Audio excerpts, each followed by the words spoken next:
Yolanda Farms is located in South Dundas. My dad bought this farm in 1953. I bought it from him in 1992. We milk right now 120 cows along with 1,100 acres of land. The land is Morseburg loam on the stony side, gravelly pockets with periodic outbursts of bedrock.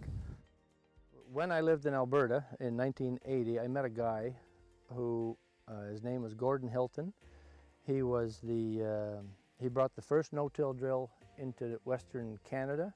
Everybody in the neighborhood thought he was nuts because no-till could not possibly work. It took another 12 or 13 years before I saw it as a possibility on our own farm here. No-till is a system of soil management where the only soil disturbance happens at planting. Sometimes the planter or the drill might need a little bit of modification to be able to handle that, notably in terms of clearing residue from the row and making sure that coulters, openers, and closing wheels are all working properly.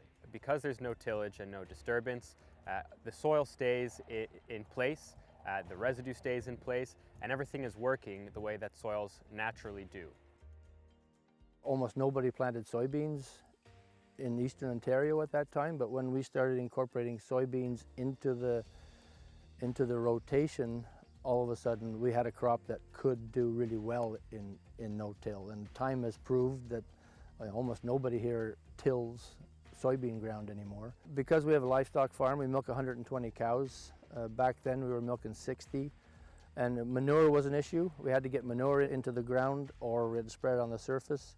But I would say I went into no-till over a period of 5 years, and then we've got new ground that had to be worked, and we had to pick stones, and a really good reminder that we didn't like picking stones. I just know that we can grow alfalfa, we can grow beans, we can grow corn.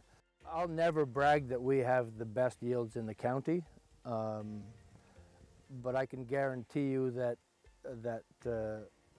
I spend significantly less time. At the beginning, I paid more attention to fuel costs and stuff. They went down by at least a third immediately. So Ron, you were telling me that your soil's really hard right now because it's been so dry on your farm. But honestly, I take this and this is fantastic. This is amazing. This is what I want to see in a soil structure. It's crumbly. I have to put almost no pressure into breaking up these bigger pieces into smaller aggregates. They're nice and rounded. It's crumbly. It's friable, and I'm not seeing any kind of impeding layer. And that shows up in these roots. There's the tap root can go as far as soybean tap roots will go. There's good root development, nice nodulation. For the soil type that you have, like this is fantastic. There's lots of neighbors who still tell me that they don't like to see the ground that looks dirty with corn stalks in it. All the way back to Gordon Hilton again, he didn't care. And that's maybe one of the things he taught me more than anything else, was to not be worried about what the neighbors think or say. It's a journey that you're going on yourself and with your land and with your farm, and you understand your ground better than anybody else. And to not do it all at once, I think is pretty big. And the biggest reason for that would be because it's happening in here.